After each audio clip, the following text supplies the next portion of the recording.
దేవునికి మహిమ కలుగును గాక. దేవుడు ఇచ్చిన మహాకృపను బట్టి దేవునికి అనేకమైన కోట్లాది వందనాలు చెల్లిస్తూ దేవునిలో మనము నిలకడగా ఉండాలనే విషయాలు నేర్చుకుందాము. దేవుడు మాట్లాడే ముందు మనము దేవునికి ఆత్మతోనూ సత్యంతోనూ ఆరాధిద్దాము.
ఆరాధన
దేవునికి మహిమ కలుగును గాక. 2వ తిమోథేయులకు రాసిన పత్రిక 3వ అధ్యాయము 14-15 వచనాలు చూద్దామండి. అందరూ చక్కగా బైబిల్ తీసి బుక్ తీసుకొని చక్కగా రాసుకోండి. నిలకడగా ఉండాలంటే మనం ఈ అచ్చే దినాల్లో సరి చేసుకోవడానికి ఎంతో అవసరమైన మరి దేవుని దగ్గర ఏ శ్రమల్లోనైనా, కష్టాల్లోనైనా, కన్నీరులోనైనా దేవుని వాక్యం అనేది మనల్ని నిలకడగా దేవుడు నేర్పించిన వాక్యంలో మనం నడిచినప్పుడు దేవుడు ఆశీర్వదించడానికి, తండ్రి చిత్తాన్ని నెరవేర్చడానికి, దేవుని రాజ్యంలో ప్రవేశించడానికి, ఆయన సిద్ధపరచడానికి దేవుడు మన మనిషి ఉన్నారు. కాబట్టి దేవునికి మహిమ కలుగును గాక. 2వ తిమోథేయులు 3వ అధ్యాయము 14-15 వచనాలు మీకోసం చదువుతున్నాను, చక్కగా వినండి. క్రీస్తు యేసునందు ఉండవలసిన విశ్వాసం ద్వారా రక్షణార్థమైన జ్ఞానము నీకు కలిగించుటకు శక్తిగల పరిశుద్ధ లేఖనములను బాల్యం నుండి నీ వెలుగుదువు గనుక. బాల్యం నుండే దేవుడు మనల్ని ఎంచుకున్నాడు. దేవుని బిడ్డలుగా ఇరుకు మార్గంలో ప్రవేశించే పోరాడడానికి పరిశుద్ధులకు ఒకసారి అప్పచెప్పిన బోధలో దేవుడు బాల్యము నుండి నీవు ఎరుగుదువు గనుక అంటున్నాడు. బాల్యము నుండి పాలు విడిచిన సమయం నుండే సమయాలు నీ అన్న పెంచుతుంది. ఆ విధంగా దేవుడు మన ఆత్మీయ బిడ్డలుగా పెంచుతున్నప్పుడు సంగమ శ్రమంలోనైనా, మరి కష్టంలోనైనా, మరి సంద్రం అనే లోకములో ఉన్నప్పుడు దేవుడు మనల్ని నిలకడగా ఉండమని చెప్తున్నారు. నీవు నేర్చుకొని రూఢి అని తెలుసుకున్నవి నువ్వు నేర్చుకొని రూఢిగా అంటే కంపల్సరీ ఇదే బోధలో నేను ఎదగాలి, పరిశుద్ధులకు అప్పచెప్పబడిన బోధలోనే నేను ఎదగాలి అని రూఢి అని తెలుసుకున్నవి ఎవరి వల్ల నువ్వు నేర్చుకుంటేవో ఆ సంగతి తెలుసుకొని వాటి యందు నువ్వు నిలకడగా ఉండాలంటున్నారు. నిలకడగా ఉండాలి. చాలా మంది తప్పిపోతున్నారు, నిలకడ లేదు. దానికి కారణం ఏంటంటే వాక్యం అనేది దేవుడు వారి దగ్గర లేడు. సంద్రం అంటే లోకంలో కలిసిపోతున్నారు. అది లోకంలో కలిసిపోతున్నారు. ఆ కలిసిపోయినా సరే దేవుని ఆరాధించినప్పుడు, దేవుడు ఆత్మతో సత్యంతో మనం ఆరాధించినప్పుడు మనం ఏదైతే తెలుసుకున్నామో దేవుని దగ్గర నుండి దేవుడు ఏదైతే పరిశుద్ధులకు ఒక్కసారి అప్పచెప్పబడిన బోధ యోధా పత్రిక 1:3 ఉంది. అది ఆ పరిశుద్ధులకు ఒక్కసారి అప్పచెప్పబడిన బోధ యందు నిలకడగా ఉంటారంట. అలా నిలకడగా ఉన్నప్పుడు మరి చూడండి, యాకోబు పత్రిక 4:1 22 ఆ వాక్యానుసారంగా మరి నడవాలి అని చెప్తున్నారు. మనం వాక్యం వినడమే కాదు, నడకూడదు. నిలకడ లేని వాళ్ళకి నడకూడదు. అలా విని వెళ్ళిపోయి దండం పెట్టుకుని వెళ్ళేటట్టయితే దేవుని రాజ్యానికి వెళ్ళరు. ఆ వెళ్ళాలనే దేవుడు మరి మనల్ని ప్రేమించి సంఘములో కూడా మరి శ్రమల్లో కూడా మనం దేవుని ఆరాధించాలని, ఆరాధించినప్పుడు దేవుడు మనతో కనెక్ట్ అయి ఉంటాడు. ఆయన ఆరాధించకుండా మనుషులను ఆరాధిస్తూ, మనుషులు కొనియాడుతూ, వాళ్ళ మెప్పులు కోరుకుంటూ, వాళ్ళని ఆశ్రయిస్తూ దేవుని ఏ విషయం అడగకపోతే నువ్వు ఆరాధించలేవు. దేవుని బిడ్డ ఆత్మతో సత్యముతో వ్యర్థమైన ఆరాధనలో మునిగిపోతావు, మునిగి తేలుతూ ఉంటావు. కానీ దేవుడు నాకేం చేశాడని ఏడుస్తూ ఉంటావు. దేవుని మీద పడి ఏడిస్తే ఏం రావు, ఓర్చుకోవాలి. దేవుని దగ్గర దేవుడు ప్రతిష్ఠించాడు, మనల్ని ప్రతిష్ఠించాడు. ఒక దేవుని బిడ్డలుగా మనల్ని ప్రతిష్ఠించాడని చెప్పి దేవుడు చెప్తున్నారు. దేవుని నిర్గమకాండం 19:20 ఉంటుంది ఆ మాట. పరిశుద్ధ జనాంగంగా దేవుడు పిలుచుకున్నాడు, మనల్ని ఎంచుకున్నప్పుడు నువ్వు అస్తమాట పందిపిల్లలాగా కుక్కపిల్లలాగా నువ్వు జీవిస్తే ఎంతకన్నా కడుగుతాడు దేవుడు నిన్ను. ఆలోచించు. అందుకనే మీరు వినువారు మాత్రమే ఉండి మిమ్మల్ని మీరు మోసపరుచుకోకుండా, వినువారు కాకుండా వింటున్నాను అని కాదు. ఇక్కడ నిలకడగా ఉన్న వాళ్ళు ఏం చేస్తారు? నడుస్తారు. యేసయ్యను పోలి నడుస్తారు. ఎఫెసీ 4:4 ఉంటది, దేవుణ్ణి పోలి నడమని, క్రీస్తు యేసును కలిగిన మనసు కలిగి ఉండమని. మరి అది చూద్దాం ఒకసారి. ఎఫెసీ రాసిన పత్రిక 4:4 ఎంత చక్కగా చెప్తున్నాడంటే, దేవుడు అప్పచెప్పాడు నాకు బోధ. నేను ఇంతకు ముందు అలాగే మరి నామకార్థమైన జీవితంలో ఉన్నప్పుడు నా జీవితముని సాతానుగాడు పట్టుకున్నప్పుడు, మరి ఆ సాతానుగాడు నుండి విడిపించి దేవుడు నా జీవితాన్ని అంకితం ఇచ్చేలాగా నా మనసును మరి ప్రేరేపించి అలాగా చేతులెత్తి దేవుని దగ్గర అడిగినప్పుడు దేవుడు నేర్పించిన బోధ ఇది. ఆ బోధలోనే మనం నిలకడగా ఉండాలి. వినువారు మాత్రమే ఉండి మిమ్మల్ని మీరు మోసపరచకుండా వాక్య ప్రకారం ప్రవర్తించేవారనే ఉండండి అంటున్నాడు. ప్రవర్తించకపోతే ఎందుకు? చూసి వెళ్ళిపోతావా? వంట చేయమంటే చూసి వెళ్ళిపోతావు. మరి పిల్లలు ఇంట్లో అందరూ ఏటవుతారు. నువ్వు పని చేస్తున్నావు కదా, వంట పెడుతున్నావు కదా. మరి దేవుడికి కూడా అలాగే ఆత్మీయ ఆహారం అందరికీ వడ్డించి పెట్టాలి వాళ్ళకి. మరి దేవుడు ఈ లోకానికి వచ్చి ఏ విధంగా చేశారో ఆయనకి లాగా నడమని చెప్తున్నారు. ఎఫెసీయులకు రాసిన పత్రిక 4:4 చదువుతున్నాను, ఒకసారి వినండి. కాబట్టి మీరు సమాధానముల బంధము చేత ఆత్మ కలిగించి ఐక్యతను కాపాడుకున్నట్టు యందు శ్రద్ధ కలిగిన వారే ప్రేమతో ఒకరినొకడు సహించుకోవాలి. సహించుకొని ఒకరినొకడు ఏం చేయాలి? ప్రేమ కలిగి ఆత్మ సంబంధమైన ఐక్యత. మనుషులు ఏంటంటే, మనుషులు ఫ్రెండ్షిప్ చేసుకొని ఒకరినొకరు కొనియాడుకొని ఎవరి మటుకు వాళ్ళు ఎవరికైతే ఇష్టమో వాళ్ళు వెలుసుకొని వాళ్ళతో బర్త్డేలు ఏంటి, మరి వాళ్ళతో సహవాసం ఏంటి, వాళ్ళతోటే ఉండి మరి మిగిలిన అవసరం లేదు. అది ఈ హలోక సంబంధంలో ఉన్నట్టుగా శరీరానుసారంగా కాదు ఈ బంధం. ఆత్మ సంబంధమైన ఐక్యత ఉండాలి. ఆత్మ సంబంధమైన ఐక్యత ఉన్నప్పుడు అందరినీ అన్నింటికి కూడా పిలుచుకుంటారు. ప్రత్యేకంగా మీరే మనమే చేసుకుందామని కాదు. అది ఏంటంటే అలాగా శాఖలు, ఆ ప్రేమ అనేది ఏంటంటే మతం కులం భేదం లేకుండా ఉంటుంది. ఆ ప్రేమ మీరు పిలువబడిన పిలుపులకు తగినట్లు దీర్ఘశాంతంతో కూడిన సంపూర్ణ వినయముతోనూ సాత్వికతతోనూ నడుచుకోవాలని. ఎలా నడుచుకోమంటారు? మీరు పిలువబడిన పిలుపు మీకెందుకు దేవుడు ఈ వాక్యం అప్పచెప్పారు? వారు మాత్రమే కాకుండా మీరు మోసపరుచుకోకుండా వాక్యం ప్రకారం ప్రవర్తించాలని మిమ్మల్ని పిలిచాడు. బాల్యం నుండే మీకు నేర్పించాడు. చిన్ననాడు అంటే బాల్యం ఎప్పటి నుండి వస్తుంది? బాప్తిసం తీసుకున్న వెంటనే నూతనమైన జన్మ, నూతనమైన ఆత్మ. నీకు ఎంత వయసైనా అనవసరం. అక్కడ నుండి నీ బాల్య స్థితి, అందులో ఆ బోధలో నువ్వు పెరుగుతూ ఉంటావు. పెరిగినప్పుడు నువ్వు అలాగా ఏజ్ లిమిట్ ఏమి లేదు. నువ్వు బాల్యం నుండి అంటే నీకు 78 సంవత్సరాలని 80 సంవత్సరాలని నువ్వు బాల్యం నుండి అప్పుడు నేర్చుకున్నావు అనుకో, అక్కడ నుండి దేవుడు నిన్ను నిలబెట్టుకుంటాడు. అక్కడ నుండి నీకు నీ యవ్వనం బాల్య స్థితి, నీలో యవ్వనము, నీలో ఆత్మీయ స్థితి అలాగా పెంపొందుతూ ఉంటుంది. నువ్వు దేవుని మాటలు వింటూ ఆ వయసులో నువ్వు పరిగెడతావు. నువ్వు ఇంకా అదే పరిస్థితుల్లో నామకాల అనుకో, నీకు మరి ఎప్పటికీ కూడా నూతనమైన జీవితము రాదు. ఆయన్ని ధరించుకోలేవు. దేవుణ్ణి నూతనమైన మరి దేవుని ఆత్మతో నువ్వు ధరించబడాలి. దేవుణ్ణి ధరించుకోవాలని ఉంది. యాకోబు పత్రికలో ఉంటుంది. బాప్తిసం తీసుకోవడం అంటే ఆయన్ని ధరించుకోవడం అని ఉంటుంది అక్కడ యాకోబు పత్రికలో ఉంది. కాబట్టి మీరు పిలువబడిన పిలుపునకు తగినట్లుగా దీర్ఘశాంతంతో కూడిన సంపూర్ణ వినయముతోనూ సాత్వికముతోనూ నడుచుకోవడం వల్లనే ప్రభువును బట్టి ఖైదీ నేను మిమ్మల్ని బతిమాలుకొనుచున్నాను. దేవునికి ఖైదీ అయిపోవాలి. దేవుని దగ్గర అంటే బంధం అంటే దేవుని బంధం కలిగి ఉండాలి. ఆత్మానుసారమైన బంధం ఉండాలి, కానీ శరీరానుసారమైన బంధం కాదు. ఆ బంధం ఏంటంటే నేను ఏడిపిస్తుంది, నీ గుండె పిండేస్తుంది, నీ కన్నీరు కూడా అర్థం కాదు. అది దేవుని కన్నీరని వాళ్ళకి అర్థమే అవ్వదు అసలు. అందుకే శరీరానుసారమైన పిల్లలు తండ్రి చిత్తాన్ని నెరవేర్చడంలో నీ తల్లి సహోదరులు అని చెప్తున్నాడు దేవుడు. వాళ్ళలో దెయ్యాలు నేను నేర్పిస్తానే కానీ నువ్వు అనుకుంటావు నా కుటుంబం ఏంటి ఇలాగా.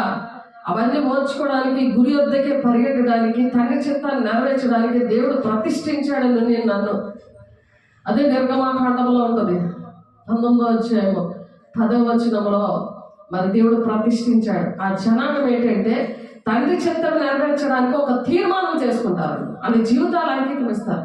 ఇష్టం వచ్చినాలుగా నువ్వు అందరితో నువ్వు కలిసిపోవు, అందరు చెప్పిన మాటలు వినవు. దేవుడు మాట కోసం నువ్వు త్యాగం చేస్తావు. నీ దేవుడి కోసం డబ్బులు, త్యాగం, నీ సమయం అన్ని కూడా ఇవ్వగలవు. ఎంత శ్రమ అయినా సరే నువ్వు పరిగెడుతూనే ఉంటావు. ఆ గురి ఎద్దుగా పరిగెడతావు. తండ్రి చిత్తం నీ పట్ల ఏంటుంది, నా పట్ల ఏంటుంది, దానికోసమే పరిగెడతావు. ఎన్ని శ్రమలు రాలి ఎంత పరిగెడుతుంటే నీకు పెద్ద దూరం వేసేసి నువ్వు పరిగెడుతూనే ఉంటావు పడిపోకుండా. అది దేవుడు అలాగా అటువంటి అభిషేకం ఏం చేస్తాడంటే అలాగే తండ్రి చిత్తాన్ని నెరవేర్చి అనేక మందికి దీవెనకరంగా, దేశానికి, కుటుంబాలకి, గ్రామానికి, ఆ దేశం అలాగా దీవెనకరంగా ఉండడానికే నువ్వు వాక్య ప్రకారం ప్రవర్తించే వారే ఉండండి అని చెప్తున్నాడు ఇక్కడ యాకోబు. ఎవడైనా నువ్వు వాక్యం వినివాడే ఉండి దాని ప్రకారం ప్రవర్తింపని వాడైతే వాడు అద్దంలో తన సహజ ముఖమును చూసుకొని మనుషులు పోలి ఉంటాడంట. మనిషి ఏం చేస్తాడు, వాక్యం మర్చిపోతాడు. అలాగే అద్దంలో చూసుకున్న ఆ ముఖాన్ని మర్చిపోతారు. అస్తమాటికి చూసుకుంటారు, మర్చిపోతారు కదా. అస్తమాటికి మా అద్దం చూసుకుంటారు. అసలు ఆలోచించాడు. వాక్యం అనే అద్దంలో చూసుకున్నప్పుడు వాక్యం అనేది గుర్తుండాలి. అద్దంలో చూసుకుని మర్చిపోయినట్టు ఉండకూడదు. నీకు వాక్యం ఎందుకు గుర్తుండదు అంటే దేవునికి నీకు దోషమైన గోడ అడ్డంగా ఉంటే నీకు వాక్యం గుర్తుండదు. నీ ఇష్టం వచ్చిన మాటలు చెప్తావు. సువార్త చెప్పిన, దేవుని మాటలు ప్రకటించిన అన్ని కూడా నీకు అవి గుర్తు రాకుండా చేస్తాడు సాతానుడు. కాబట్టి ప్రభువుని బట్టి ఖైదీగా నేను మిమ్మల్ని బతిమాలుకొనుచున్నాను. శరీరం ఒకటే, ఆత్మ ఒకటే, ఆ ప్రకారమే మీ పిలుపు విషయమై ఒకటే నిరీక్షణ దుండుటకు పిలువబడుతుంది. ఏదో ఏంటంటున్నారు, ఆత్మ యొక్క శరీరం ఒకటి ఇలాగివ్వదే,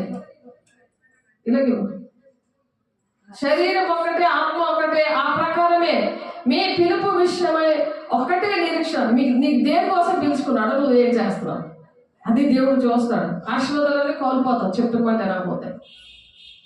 వినాలి, అది సైలెంట్లో పెట్టుకోవాలి. అది సైలెంట్ పెట్టుకొని రాకపోతే ఇలాగే చేస్తాను నేను. చెప్పిన మాట వినకపోతే దేవుడు ముందుగా చెప్పాడు కదా, దానివల్ల దెయ్యం ఏలుబడి చేస్తుందని.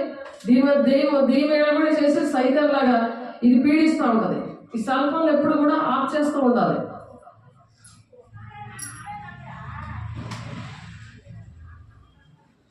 వీరు విలువారు మాత్రమే అండి, మిమ్మల్ని మీరు మోసపరుచుకోకుండా వాక్య ప్రకారం ప్రవర్తించే వారే ఉండండి అంటే పక్కన పెట్టది.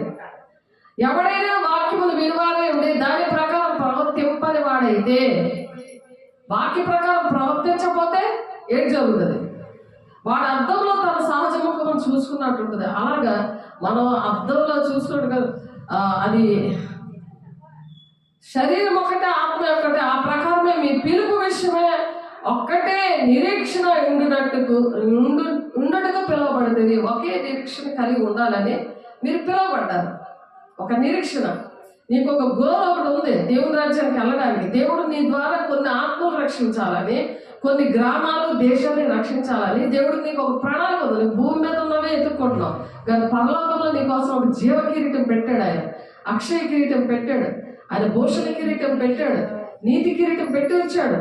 ఈ భూ సంబంధం ఎదుర్కొని ఐసైపోతున్నాం, మనుషుల మాటలు చెప్పుకొని ఐసైపోతున్నాం, మనుషులు చూసే కింద మీద అయిపోతున్నాం, మనుషులు పొగడాలని బాధపడిపోతున్నావు. పొలం ఎలాగ పురుగులు కాలి చనిపోయాడు కదా, భూకంపం వచ్చేసింది కదా. ఇది మనుషుల స్వరం కాదు, ఇది దేవుని స్వరం. మనుషులు పొగుడుతుంటుంటే, మనుషులు పొగిడినా, మనుషుల మీద చూసినా ఎవరు దేవుని రాజ్యానికి వెళ్ళలేరు. నువ్వు నీలో దేవుడు పెట్టుకున్నప్పుడు నీ వెనకాతలు పరిగెడతారు, నీ మాటలు వింటారు. దేవునికి అన్ని ఎన్ని నిందలు వచ్చినా, అవమానాలు వచ్చినా, ఎన్ని సమస్యలు వచ్చినా దేవుని స్తుతించుకుంటూ బయలుదేరతాం. దేవుని స్తుతిస్తున్నప్పుడు, శ్రమంలో దేవుని స్తుతిస్తున్నప్పుడు, దేవుని ఆరాధిస్తున్నప్పుడు దేవుడు ఏం చేస్తాడు? నీ సమస్యలను విడిపిస్తాడు. నీకు అది ఆఫ్టర్గా ఉంటుంది. సైకిల్ గడాలు నన్ను శోధిస్తున్నాడు నీకు అర్థం అవుతుంది. నువ్వు దేవుని రాజ్యానికి వెళ్ళకుండా, నువ్వు బాగుపడకుండా, తండ్రి చిత్తం నీ పట్ల నెరవేరకుండా, వాక్యం నీకు అర్థం కాకుండా, వాక్యం నీ ఒంట్లోకి వెళ్ళకుండా, అంటే దేవుడు నీతో రాకుండా, నీ ఒంట్లో దేవుడు ఉంటాయి కదా, నువ్వు చేసినవన్నీ జయం వస్తాయి. దేవుని రాజ్యం కాదు. దేవుడు ఏం చెప్తున్నారు? వినేవాడు మాత్రమే కాకుండా దాని ప్రకారం నడిచేవారుగా ఉండమంటున్నాడు. ఎన్ని విషయాల్లో వాక్యం చదువుతున్నప్పుడు, ఎన్ని విషయాల్లో దాని ప్రకారం మనం నడుస్తున్నాం అనే విషయాలు మనం గుర్తుపెట్టుకోవాలి. అవి చూసుకోవాలి. అవి మార్కులు. ఏదైనా వస్తే ఏదైనా డబ్బులు లెక్కెట్టుకుంటారు, మార్కులు లెక్కెట్టుకుంటారు. నేను ఎంత ఎదిగానో అది భూలోక సంబంధం లెక్కెట్టుకుంటారు, కానీ పరలోక సంబంధమైనవి లెక్క పెట్టుకోరు. నా స్థితి ఏంటి, ఇప్పుడు నేను చనిపోతే నేను ఎక్కడికి వెళ్తాను ఆ విషయం గుర్తుపెట్టుకోరు. సాధారణంగా నేను ఎలా ఎదిరించాను, తొక్కుకొని నేను పరిగెట్టి మరి దేవుని బిడ్డలు రక్షించాలనే విషయం గుర్తుపెట్టుకోరు. నేను ఏ పనికి వెళ్ళినా సరే దేవుని బిడ్డలు నా కుటుంబాన్ని నేను రక్షించుకోవాలి. వాళ్ళు వండు పెట్టడం కాదు, వాళ్ళు కష్టపడి చెవట వచ్చి కష్టపడాలి, పెళ్లిళ్ళు చేసి వాళ్ళు ఇల్లు కట్టి వాళ్ళకి ఇస్తే వాళ్ళు నీతో ఉండరు, నాతో ఉండరు. వాళ్ళు అసలు పరలోక రాజ్యానికి వెళ్తే అలాంటి సంబంధాలే ఉండవు. దేవుని మహిమ శరీరం వచ్చేస్తుంది. అసలు పోల్చుకోలేరు, మనల్ని పోల్చుకోలేరు అసలు. అలాంటి దేవుని రూపం వచ్చేస్తుంది. దేవుని మహిమతో నింపబడతాం మనం. కాబట్టి శరీరం ఒకటే, ఆత్మ ఒకటే. ఆ ప్రకారమే మీ పిలుపు విషయమే ఒక్కటే నిరీక్షణ ఉండునట్టు పిలవబడ్డారు. ఒకే నిరీక్షణ. నీ గోల్ ఏంటంటే, నాకు దేవుడు ఎందుకు పిలుచుకున్నాడు, నేను తండ్రి చిత్తం నెరవేరుస్తున్నా లేదా, నేను మనుషుల మాట వింటున్నానా, దేవుడి మాట వింటున్నానా అని ఆలోచించుకోవాలి అనుక్షణము. కాబట్టి ప్రభువు ఒక్కడే, విశ్వాసం ఒకటే, బాప్తిసం ఒకటే. 10 సార్లు బాప్తిసం తీసుకుంటారు కానీ దేనికి పనికి రాకుండా పోయారు. అలా ఆశ బాప్తిసం వల్ల పాపం పోతుంది అనుకుంటారు. ఒకసారి దేవుడు క్షమిస్తాడు నిన్ను. అస్తమాటికి నేను క్షమిస్తారా? అస్తమాటి బాప్తిసం తీసుకున్నామా వెంటనే కుక్కతో వంకరగానే ఉంటుంది అది. ఎందుకంటే నేను అనుభవంతో చెప్తున్నాను, అంత వేదంతో. దేవుడు అందరికీ తండ్రి అయిన దేవుడు ఒక్కడే. ఆయన అందరికీ పైగా ఉన్నవాడే, అందరిలోనే వ్యాపించి అందరూ కూడా ఉన్నాడు. కానీ నువ్వు తప్పు చేసినప్పుడు అప్పుడు ఆయన దుఃఖపడి వెళ్ళిపోతాడు. ఎందుకంటే ఆయన పరిశుద్ధుడు. నువ్వు అపవిత్రులని మాటలు కానీ, అపవిత్రులతో నువ్వు సహవాసం కానీ, అపవిత్రులు ఏడు చెప్తున్నారు ఆకు భయపడిపోయి ఆగని నువ్వు రెస్పాండ్ అయిపోకూడదు. దేవునికి రెస్పాండ్ అవ్వాలి, దేవునికి విలువ ఇవ్వాలి. దేవుని సన్నిధిలో నీ ప్రవర్తన జాగ్రత్తగా ఉండాలి. దేవుడు ఎక్కడ ఉంటే నువ్వు దేవుని సన్నిధిని నువ్వు అనుభవిస్తూ ఉండాలి. ఏ పని చేస్తున్నా సరే దేవుని సన్నిధిని అనుభవిస్తూ ఉండాలి. అప్పుడు నీతో దేవుడు అనుక్షణంగా మాట్లాడుతూ ఉంటాడు. అప్పుడు నీ తండ్రి చిత్తం నీ పట్ల ఏముందో అది నీకు అస్తమాటికి గుర్తు చేస్తుంటాడు. నువ్వు పాపంలో పడిపోకుండా, శాపంలో పడిపోకుండా, నీ కుటుంబంలో పడిపోకుండా, మరి నువ్వున్న గ్రామము, నువ్వున్న ఉద్యోగంలో ఎక్కడున్నా సరే పడిపోకుండా నువ్వు ఏంటంటే అటువంటి భారం కలిగి అలాంటి దేవుని మాటలు నువ్వు చెప్పగలవు. లేకపోతే నువ్వు చెప్పలేవు. నీకు ఆ విధంగా దీవెన ఉండదు, అటువంటి అభిషేకం ఉండదు. అర్హత లేకపోతే ఆడలో ఉన్న చీకట్లో నీకు వస్తాయి కాలు పీకులు, తలపోట్లు, మరి వాంతులు, ఇలాంటివన్నీ చీకటిగా వచ్చి కాలు మీద కాలు వేసుకొని నేను నోటి మీద నోరు పట్టుకొని నువ్వు మాట్లాడాలి. నీకు బాగోదని నీ మీద వార్నింగ్ ఇచ్చేటట్టుగా నువ్వు ఎదగకూడదు. దేవుడు కనబడతాడు, దెయ్యం కనబడుతుంది. ఎందుకు చూపిస్తున్నాడు దేవుడు? అటువంటి సహవాసంలో ఉన్నావు కాబట్టి దేవుని బిడ్డ, దేవుని ఆత్మీయ తల్లిని బట్టి చూపిస్తాడు. నీ రేంజ్ ఇది, నువ్వేం చేస్తున్నావు, నువ్వేం సైతం కడుతూ నువ్వు దాని రేంజ్ పెంచుకుంటున్నావు ఏంటి, నీ రేంజ్ ఇది, నీ ముఖ కాంతిని, నా ముఖ కాంతి చూడు. ఆ కొండ మీద అనుభవం, కొండ మీద దేవుడు మరి సాతానుడు శోధించాడు. దేవుడు ఎలా జయించాడు? ఇవి రాళ్ళను రొట్టెలుగా చేసుకోవచ్చు కదా అని చెప్పాడు. అలాగా స్టేజ్ బై స్టేజ్ ఆయన అలా దేవుడినే శోధించినప్పుడు నిన్ను నన్ను సాతానుడు శోధించాడా? ఈ లోకమంతా ఇచ్చేస్తానంటాడు. కానీ దేవుడు ఏం చెప్పాడు? నన్ను నువ్వు శోధించుకో అని చెప్పి దేవుడు ఎలా ఎదిరించాడు దాన్ని. అలాగే ఎదిరింపు ఎప్పుడు వస్తుంది అంటే వాక్యం ఏంటి, మీరు వినువ మాత్రమే కాకుండా మిమ్మల్ని మరి మోసపరచుకోకూడదు. వాక్యం వింటున్నానులే, నేను దేవుని బిడ్డనేలే అని అంటే అది సాతానుడు ఏంటంటే ఆ వాక్యం గుర్తుండకుండా చేసేస్తాడు. నీ బుర్ర అంతా దేవుని మాటలు ఉండకుండా వెంటనే తుడిచేస్తూ ఉంటాడు. మాట ప్రకారం అలా వాక్య ప్రకారం నడవకపోతే జరుగుతుంది. దేవుడు ఉన్నాడు అని అనుకుంటావు, ఒక భ్రమలో ఉంటావు, కానీ ఆఖరికి దేవుడు వచ్చేటప్పుడు నిన్ను దేవుడు పిలవడు. ఆ రహస్య రాకడలో ఆయన స్వరం వింటేనే కన్నుల పాటలు కన్ను ఇలా మూసి తెరిచే లోపలనే ఆయన తీసుకెళ్ళిపోతాడు. అలా సిద్ధపడి ఉండాలి మనం. ఎలాంటి అంచు దినాల్లో ఉన్నాం, అలాంటి వాక్యం చెప్పుకుంటున్నాం కాబట్టి. అయితే మనలో ప్రతి వారికి క్రీస్తు అనుగ్రహించి వారి యొక్క పరిమాణం చెప్పున కృప ఇవ్వబడింది. కృప ఇప్పుడు పునరుత్థానం అయ్యాడు కదా ఆయన. ఆ పునరుత్థాన టైం నుండి యేసు ఎత్తబడే సంఘం వరకు కూడా ఈ కృపకాలం అంటే ఎంత తప్పు చేసిన అనుక్షమం క్షమిస్తాడు. దేవా క్షమించేయాలంటే తర్వాత ఉండదు, క్షమాపణ ఉండదు. ఈ వాక్యం కూడా కరువైపోద్ది, చెప్పిన వాళ్ళు కూడా వెళ్ళిపోతారు. అప్పుడు ఏం చేస్తావు? అప్పుడు గుర్తొస్తుంది, అయ్యా ఎంత నిర్లక్ష్యంగా ఉన్నాను, చెప్పిన మాట వినకుండా. నేను దేవుడు ఉన్నాడని, దేవుడు నాకు కనిపించాడు కదా, నేను దేవుని రాజ్యానికి వెళ్ళిపోతాను అనుకుంటారు. కానీ దేవుని సేవకులు బట్టి మీకు దేవుడిని చూపిస్తాడు, దెయ్యాన్ని కూడా చూపిస్తాడు. మా ఆయనకి చూపించారు, చాలా ఆత్మీయ పిల్లలు చూపించారు, దేవుడిని చూపించారు, దెయ్యాన్ని చూపించారు. నీకేది కావాలి అనేసి. అయినా సరే గలతీ సంఘంలాగా ముందు శరీరానుసారులుగా, ముందు ఆత్మానుసారులుగా ప్రారంభించారు, శరీరానుసారులుగా మిగిలిపోయారు. వాక్యం ముందుగానే దేవుడు చెప్తాడు. ఆ ప్రవచనాలు నెరవేర్పు జరగకుండా మరి అందుకే కళ్ళు దర్శనాలు అవన్నీ కూడా రాసుకోవాలి, గుర్తు పెట్టుకోవాలి. అవి అమ్మో ఆ సియోను కొండ, ఆ ఎత్తైన కొండ, ఉపవాసమైన కొండ, మోషే ఆ కొండ మీదే మరి ఆయన ఆ దేవుని మాటలు విని ఆ 10 ఆజ్ఞలు రాశాడు. మరి యేసే ఆ కొండ మీద మరి రూపాంతరం చెందాడు.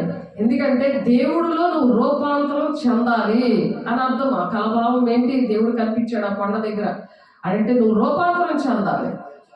యేసు ఎలా రూపాంతరం చెందాడు? ఉపవాసం ఉండి అలా ఉపవాసం ఉండాలి. దేవుల్లో ఉపవాసం ఉండి దేవునితోనే గడుపుతూ, మనుషులతో కాకుండా, మరి శరీరానుసారాలతో గడపకుండా ఆత్మానుసారాలతో నువ్వు గడుపుతా అలాగా దేవునితో నువ్వు గడిపి దేవుని సన్నిధి అనుభవిస్తూ ఉండాలి. పరిశుద్ధాత్మ అనుక్షణము ఉన్నాడా? ఆయన నన్ను దుఃఖపడి వెళ్ళిపోయాడు నాలో నుంచి, అది చెక్ చేసుకోవాలి దేవుని బిడ్డ. అందుచేత ఆయన ఆరోహణమైనప్పుడు చరణగా పట్టుకొని పోయి మనుషులకు ఈవులను అనుగ్రహించిందని చెప్పబడిందా?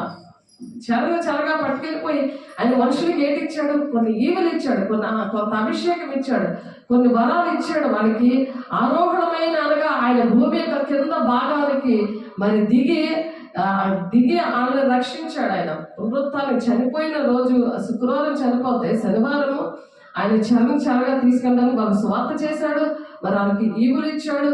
మరి అక్కడ దేవుడు ఆరోహణమైనప్పుడు ఆయన దిగిన వాడు తానే సమస్తమును నింపునట్లు ఆకాశ మండలములన్నిటికంటే మరి పైకి ఆరోహణమైన వాడు ఉన్నాడు. తర్వాత పైకి ఆరోహణమయ్యాడు ఆయన. కాబట్టి అలాగా మనము దేవుని పనిలోనే ఆయన ఒక్క నిమిషం కూడా వేస్ట్ చేయలేదు. ఆయన ఆలోచించండి, ఆ 3 రోజులలో ఆయన లెగిస్తానన్నాడు, ఈ 3 రోజులు కూడా ఆయన వేస్ట్ చేయలేదు.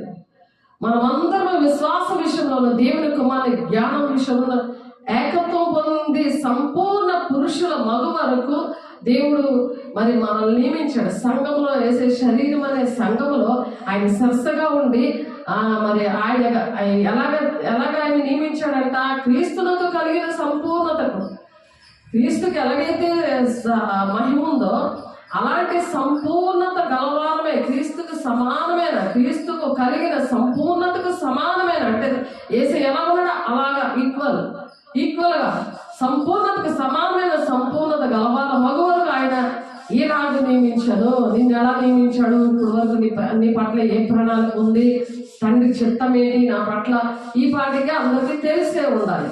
బాప్తిసం తీసుకుని ఎన్ని సంవత్సరాలైనా ఇంకా నా దేవుని ప్రణాళిక తెలుసుకోకుండా చాలా మంది వాక్యానుసారంగా నడవకుండా, వాక్యం గుర్తు లేకపోవడం కారణం అదే. పరిశుద్ధులు సంపూర్ణులు అవ్వాలి. క్రీస్తు శరీరం క్షేమాభివృద్ధి చెందాలి. క్రీస్తు శరీరం అనే సంఘం ఎందుకు క్షేమాభివృద్ధి జరగట్లేదు? పరిచర్య ధర్మం జరగాలి. అంటే ఆ సువార్థికులు, ప్రవక్తలు, ఉపదేశకులు, కాపరులు, బోధకులు ఒక సంఘంలో ఉండాలి. దేవుడు నాకు ఇచ్చిన పిలుపు అది, నా దర్శనం అది. 8 ఆ ఏరియాలో కూడా నేను పని చేసినప్పుడు దేవుడు ఆత్మీయ పిల్లలకి ఇచ్చిన ఇవి పనులు. సువార్థికులుగా ఒకరికి పిలిచాడు, ప్రవక్తలుగా ఉన్నప్పుడు వాళ్ళకి దర్శనం, ప్రవచనము 2 వచ్చేవి. అపోస్తులుగా అంటే అద్భుత కార్యాలు వాళ్ళ ద్వారా జరిగేవి. కాబట్టి కొందరు ఉపదేశకులుగా ఉపదేశం ఇవ్వడానికి, దేవుని మాటలు చెప్పడానికి, నేను లేకపోతే ఉపదేశం ఇవ్వడానికి, మెసేజ్ చెప్పడానికి, కాపరిగా నా తర్వాత నేను ఇంకొక బ్రాంచ్కి వెళ్ళినప్పుడు ఇంకొకరు నిలబడి దేవుని మాటలు చెప్పాలి. ఇది దేవుని యొక్క ప్రణాళిక, తండ్రి చిత్తం అది. తండ్రి చిత్తం అది. ప్రతి సంఘములో దేవుని యొక్క చిత్తము, తండ్రి చిత్తం ఒకటే, కానీ ప్రతి సంఘములో మరి కాపర్ ఒక్కడే ఉండి వాళ్ళలాగా వాళ్ళు అలా దండం పెట్టుకున్న వాళ్ళగా ఏదో పరిచర్య ఏదో కాదని వేసే సంఘం విషయంలో స్తుతించబడినాడు. దీన్ని బట్టే దేవునికి మహిమ కలుగుగాక. అందువల్ల మనమేక మీద పసిపిల్లలమై ఉండి మనుషుల మాయోపాయముల చేత వంచనతోనూ తప్పు మార్గమునకులాగా కుయుక్తితోనూ గాలికి కొట్టుకొని పోనట్లు కల్పింపబడ్డ ప్రతి ఉపదేశానికి కూడా ఇటు అటు కొట్టుకొని పోవచ్చు. అల్ల చేత ఎగురుగొట్టబడవారై ఉండక అలల చేత ఎగురుగొట్టబడుతున్నారు. అలాగా ఇటు అటు వెళ్ళిపోతున్నారు. కల్పింపబడిన మాటలకి, కల్పింపబడిన ఉపదేశాలకి, ఆశీర్వాదకరమైన బోధలకి. ఆశీర్వాదము ఎలాగొస్తుందంటే జీవితాంతము దేవుడితో ఉన్నప్పుడు వాళ్ళకి ఎప్పుడూ ఆశీర్వాదమే. ఎవరో ఇచ్చేది కాదు, దేవుడు ఇచ్చేది ఆశీర్వాదం. మనుషులు ఇస్తున్నారంటే మోసం అది. నీ దగ్గర నుండి ఏదో ఆశపడి ఆశీర్వాదాలు ఇచ్చేస్తామా అంటారు. ఆశీర్వాదాలు దేవుడు ఇస్తాడు. నువ్వు పని చేసినప్పుడు నీకు ఇస్తాడు. నా సాక్ష్యం అదే. నేను దేవుడు పని చేసి తండ్రి చిత్త నెరవేరుస్తున్నాను. నాకు ఇచ్చిన ఆశీర్వాదాలు దేవుడు ఇచ్చాడు. ఆత్మీయంగా, శారీరకంగా, ఆర్థికంగా నన్ను బలపరిచి స్థిరపరిచి ఆశీర్వదించాడంటే అది నిలకడగా దేవుల్లో ఉన్నప్పుడు, దేవుడి పిలుపుకి దర్శనానికి లోబడినప్పుడు అప్పుడు ఇచ్చాడు దేవుడు. కాబట్టి మనుషులు ఇచ్చేవి కాదు. దేవుని బిడ్డ ప్రేమ కలిగి సత్యం చెప్పాలి. క్రీస్తు వలె ఉండుటకు మనం అన్ని విషయాలు కూడా ఎదగాలి. అన్ని విషయాల్లో కూడా శారీరకంగా ఎదగాలి, ఆర్థికంగా ఎదగాలి, ఆత్మీయంగా ఎదగాలి. అది అన్ని విషయాల్లో కూడా క్రీస్తు కలిగిన సంపూర్ణత గలవారు మగవారికి అన్ని విషయాలు మనం ఎదగాలి అంటున్నాడు. మరుగుజ్జోలో ఉంటే దేవుడు ఎంత బాధపడతారో. ఆయన శిరస్సు ఉన్నాడు. ఆయన నుండి సర్వ శరీరం చక్కగా అమర్చబడి తనలో ఉన్న ప్రతి అవయవం తన పని చేయించుండగా ప్రతి కీలు వల్ల కలిగిన బలవ చేత అతుకబడి ప్రేమేందు తనకు క్షేమాభివృద్ధి కలుగునట్లు శరీరములకు అభివృద్ధి కలుగు చేసుకుంటుంది. శరీరానికి ఏం చేస్తుంది? అభివృద్ధి. మనం చేసే శరీరానికి అభివృద్ధి కలిగితేనే మనకి దీవెన. ఏ శ్రమ వచ్చినా తట్టుకుంటాయి. శ్రమంలో కూడా స్తుతిస్తాం. ఎవరి మీద నిందలేదు. ఇప్పుడు నిందించే వారిగా తయారవుతున్నారు, దేవుని అవమానించే వారిగా తయారవుతున్నారు, చర్చలు మార్చేస్తున్నారు. కాబట్టి అన్ని జనులు నడుచుకున్నట్లు మీరు ఇక మీద వాళ్ళకి ఎన్ని ఉంటాయి గుళ్ళు. మరి అన్ని జనులు అలాగే నడుస్తారు. అలాగా గాలికి అలాగా కొట్టబడినట్టు వాళ్ళు ఎలాగుంటారు? ప్రతి ఉపదేశానికి ఎగిరిపోతుంటారు అనమాట. గాలికి కొట్టుకొని పోనట్లు కల్పింపబడిన ప్రతి ఉపదేశం కల్పితారు. మనుషులు కల్పించిన పద్ధతులు అవే దైవ ఉపదేశాలను వ్యర్థంగా ఆరాధిస్తుంటారు. అలాగే ఆరాధిస్తూ అటువంటి బోధనలో వెళ్ళినప్పుడు తండ్రి చిత్తం నెరవేర్చబడపోతే అది ఎవరో నాకు తెలియదు అంటాడు దేవుడు. మొత్తం 7:21, 22 అక్కడ ఉంటుంది. కాబట్టి ప్రేమ దగ్గర అచ్చదినాల్లో అనేకుల ప్రేమ చల్లారిపోతుంది. చల్లారిపోయినట్టు కూడా ప్రేమ కలిగి సత్యము చెప్పుతూ క్రీస్తు వలె ఉండేందుకు మనం అన్ని విషయాల్లో కూడా ఎదగాలి. ఆయన శిరస్సు ఉన్నాడు. ఆయన నుండి సర్వ శరీరము చక్కగా అమర్చబడింది. నువ్వు అమర్చబడ్డావా ఆయన శరీరంలో? ఆయన శరీరంలో లేకుండా నువ్వు ఎక్కడో ఉంటే నీకు దేవుని శరీరం నుండి నువ్వు ఎత్తబడే సంఘంలో ఎలా ఉంటావు? ఆలోచించు దేవుని బిడ్డ. ఆయన శిరస్సు ఉన్నాడు. నువ్వు ఎక్కడ బాప్తిజం తీసుకున్నావు? ఎక్కడ నిన్ను నాటాడు? ఆయన నుండి సర్వశరీరం చక్కగా అమర్చబడి తనలో ఉన్న ప్రతి అవయవం తన పరిమాణం చొప్పున పని చేయించుండగా పనిచేస్తున్నావా సంఘంలో? మీకు 4-10 ప్రకారం ప్రసవేదం కలిగి ప్రార్థన చేయమన్నారు, సువార్త చేయమని ఒకరికి, ప్రవక్తలకు ఒకరికి, ఉపదేశాలు చెప్పడానికి ఒకరికి, బోధ చేయమని ఒకరికి అప్పచెప్తే చేస్తున్నారా? ఇది దేవుడు అడుగుతాడు. తండ్రి చిత్తం నెరవేర్చకపోతే దేవుని రాజ్యంలో ప్రవేశం లేదు. కాబట్టి ప్రతి అవయవము తన పరిమాణము చొప్పున పని చేయించుండగా ప్రతి కీలు వల్ల కలిగిన బలము చేత అతుకబడి ప్రేమేందు తనకు క్షేమాభివృద్ధి కలుగునట్లు శరీరములకు అభివృద్ధి కలుగు చేస్తుంది. శరీరం ఎవరిది? యేసేది. సంఘం ఎవరు? సంఘానికి శిరస్సు దేవుడు, సంఘం అంటే అది ఆ శరీరము. ఆయన శరీరం అంటే సంఘం అన్నమాట. అందులో అవయవంగా ఉన్న నువ్వు నేను పని చేయకపోతే అభివృద్ధి అది నిలబడలేకపోతే, వాక్యం నీకు గుర్తుండదు, వాక్య ప్రకారం నడవలేవు, తండ్రి చిత్తాన్ని నెరవేర్చలేవు. యేసు శరీరము అభివృద్ధి కలుగజేసుకుంటుందంట.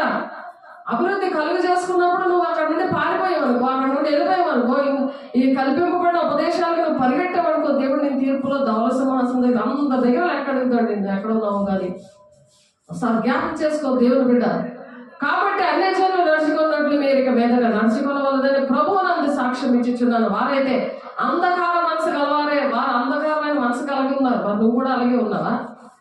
సరి చేసుకొని ఈ నూతనమైన సంవత్సరంలో నూతనమైన ఆత్మతో నింపబడాలి.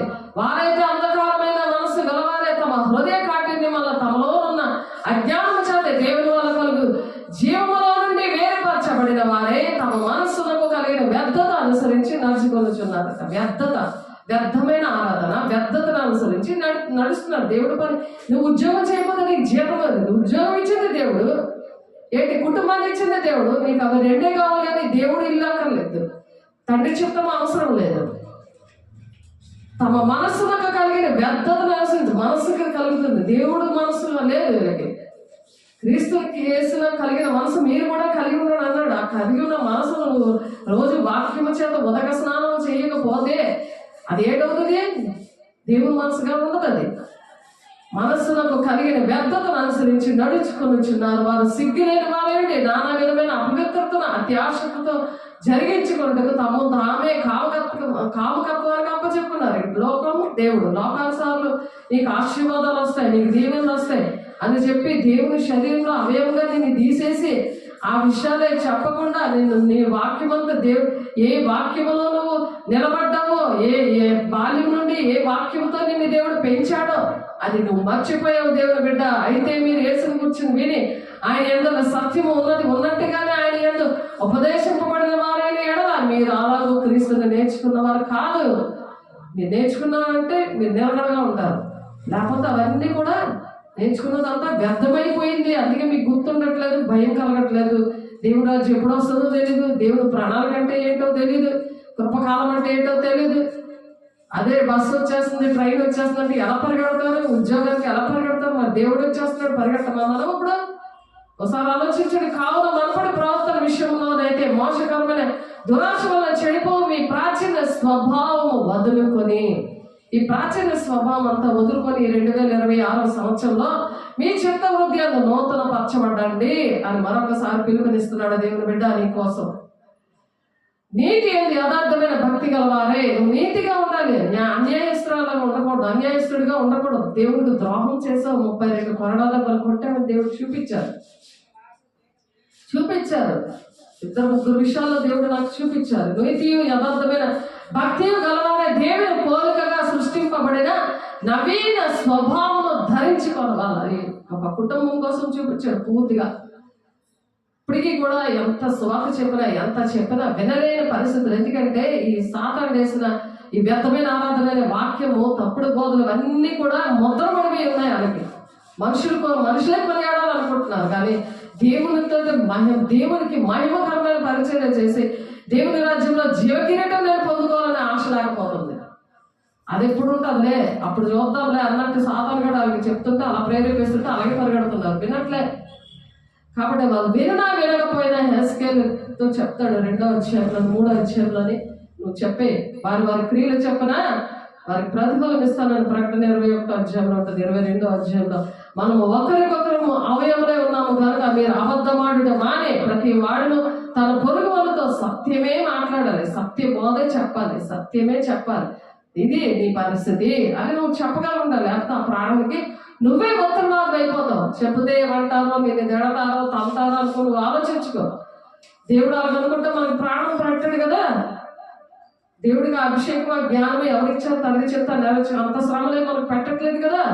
ఒకసారి ఆలోచించాడు. దేవుని బిడ్డలారా, కోపపడు కానీ పాపము చేయొద్దు అంటున్నారు. కోపం వస్తుంది దేవుని విషయంలో, దైవావేశంలో మనం గద్దించండి, బుద్ధి చెప్పండి, శిక్ష కూడా వేయమని చెప్తున్నాడు ఆయన. కోపపడ్డు కానీ పాపం చేయకు, బూతులాడమో అబద్ధాలాడమో కొట్టడమో అలాంటి పనులు చేయకు.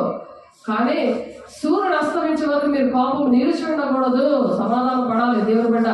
అపవాదికి చోటు ఎక్కడే ఎప్పుడైతే నీ నోట్ల నుంచి బూతులు కానీ అహంకారం కానీ వస్తుందో ఆ దైవ వర్షం వల్ల నువ్వు చెప్పు, గద్దించి బుద్ధి చెప్పు. కానీ పాపము చెయ్యకుడు అంటాడు. దొంగలేడు వాడు ఇక మీద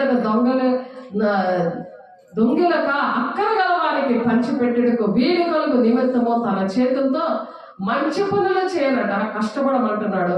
వీరి వారికి మేలు కలిగినట్లు అవసరమైన బట్టి క్షేమ వివృద్ధికరమైన అనుకూలమైన వచ్చిన పలుకుడు కానీ దుర్భాష ఏదైనా మీ నోటిన రానివద్ద అంటున్నాడు. దేవుడు పరిశుద్ధాత్మ అప్పుడు ఏమవుతాడు? దుఃఖపడి నీ నోరు నుంచి వెళ్ళిపోతాడు. అలాంటి అప్పుడు ఏమంటారు? ఆ దుర్భాషలు వచ్చేస్తాయి. క్షమించమని అడుగుతావు కానీ పరిశుద్ధాత్మ దేవుడు వెళ్ళిపోతాడు. ఎందుకంటే మిమ్మల్ని దేవుడు ముద్రించాడు. సమస్తమైన ద్వేషము, కోపము, క్రోధము, అల్లరి, దూషణ, సకలమైన దుష్టంతో మీరు విసర్జించి ఒక నేలలో దయగలి కరుణాహృదయులై క్రీస్తునందు దేవుడు మిమ్మల్ని క్షమించిన ప్రకారము దేవుడు నిన్ను క్షమించాడు కదా, అలాగే ఇతరులు కూడా క్షమించమంటున్నాడు. మీరు ఒకరినొకరు క్షమించడే అంటున్నారు.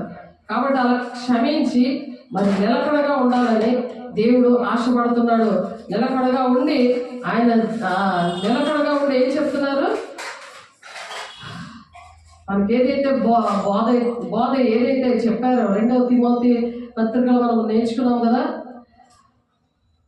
2వ తిమోతి 3వ అధ్యాయము 14-15లో క్రీస్తు యేసునందు ఉంచవలసిన విశ్వాసం ద్వారా రక్షణాత్మక జ్ఞానం నీకు కలిగి ఉంచుటకు శక్తిగల పరిశుద్ధ లేఖముల బాల్యం నుండి నీవు ఎరుగవు కాబట్టి నీవు నేర్చుకుని రూఢి అని తెలుసుకున్నవి ఎవరి వల్ల నేర్చుకున్నావో ఈ సంగతి తెలుసుకున్న వాటి యందు నువ్వు నిలకడగా ఉండు. అలా నిలకడగా ఉండమంటున్నారు. అలా నిలకడగా ఉంటాను ప్రభుని తీర్మానం చేద్దాము, ప్రార్థన చేసుకుందాము. పరిశుద్ధుడ, ప్రేమ గల దేవ, అభిషక్తుడ, మహిమ గల దేవ, తండ్రి మహిమ నీకే, ఘనత నీకే, ప్రభావం నీకే ఆరోపించుకుంటున్నాము తండ్రి. అయా తండ్రి మీరు నేర్పించిన బోధ మాకు నా తండ్రి. అయా తండ్రి నేను వాటి యొక్క మేము నిలబడగా ఉంటామని ప్రమాణం చేస్తున్నామయ్యా. అయా తండ్రి చిత్తాలు నెరవేర్చిన మాకు ఇచ్చిన దర్శనము, పిలుపు తండ్రి నీ శరీరంలో అవయవాలుగా మమ్మల్ని ఏర్పాటు చేసుకున్నావు తండ్రి. ఎన్ని శ్రమలు వచ్చినా నిన్ను స్తుతిస్తామని పాడుకోవడానికి సహాయం చేసావు, నిన్ను ఆరాధించడానికి సహాయం చేసావయ్యా. అయా నీకు వందనాలు నాయన. సముద్రం అనే లోకంలో ఉన్నా, సముద్రం అనే లోకంలో ఉన్నా సరే తండ్రి నాయన. అయా చేపకి ఎలాగైతే ఉప్పు అంటదో అలా పాపం అంటకుండా అయా మేము అలా బ్రతుకుతాం తండ్రి. మమ్మల్ని క్షమించండి, కనికరించండి, కృప చూపించండి. బిడ్డలు కూడా క్షమించండి అయా. చేతులెత్తిన బిడ్డలందరినీ దర్శించండి, మాట్లాడండి, సరి చేయండి అయా. మీ కృపలో భద్రపరచండి. మీరు వినివారు మాత్రమే కాకుండా అయా మిమ్మల్ని మీరు మోసపరచుకోకుండా వాక్య ప్రకారం ప్రవర్తించి వారే ఉండండి అంటున్నాం ఆయన. అయా నా తండ్రి నాయన వాక్యము అనే దేవుడిని ఆయన వెంబడించడానికి, నిలకడగా ఉండడానికి మీరు సహాయం చేసి నడిపిస్తున్నందుకు, మహిమ పొందుకుంటున్నందుకు, ఆటకపరుస్తున్న ప్రతి దురాత్మ శక్తులారా యేసునామములో కాలిపోవాలి కాక, మహిమ గల నామములో కాలిపోవాలి కాక, నీ శక్తి గల నామములో కాలిపోవాలి కాక. పరిశుద్ధాత్మ అయా తండ్రి నేను దుఃఖపెట్టమయ్యా, క్షమించండి, కనికరించండి, కృప చూపించండి. ఈ బిడ్డల విషయంలో మీరు నాయన మీరు తండ్రి చిత్తం నెరవేర్చడానికి నీ సాక్షిగా నిలబెట్టుకొని సమస్త మహిమ ఘనత ప్రభావం పొందుకుంటున్నందుకు, ఆత్మతో మీరు నీ అభిషేకంతో ప్రతి ఒక్క బిడ్డని మీరు నింపుతున్నందుకు, నీ మహిమతో మీరు నింపుతున్నందుకు నాయన, నీ కృపలో మీరు భద్రపరుస్తున్నందుకు, ఈ కృపకాలంలో మేము నాయన నీ రాజ్యానికి సిద్ధపరిచి అనేక మందిని సిద్ధపరచడానికి ప్రభా అయా మీరు వాక్యంతో ఉదక స్నానం చేయించారయ్యా నా తండ్రి. మేము పరిశుద్ధంగా ఉండి అనేక మందిని పరిశుద్ధ పట్టణానికి తీసుకురావడానికి మీరు సహాయం చేస్తున్నందుకు, నడిపిస్తున్నందుకు మీకే కోట్లాది వందనాలు స్తోత్రాలు చెల్లిస్తూ వేసే పరిశుద్ధ నామంలో బ్రతిమలాడి వేడుకుంటున్నాం తండ్రి. ఆమేన్. తండ్రి యొక్క దీవెన, కుమారుని యొక్క కృప, పరిశుద్ధాత్మ యొక్క నిత్య సహవాసము సదాకాలము ప్రతి ఒక్కరికి మనకందరికీ కూడా తోడైంది నడిపించును గాక. ఆమేన్. దేవుడు మహిమ కలుగును గాక. God bless you. దేవుడు మిమ్మల్ని దీవించి ఆశీర్వదించును గాక. ఆమేన్.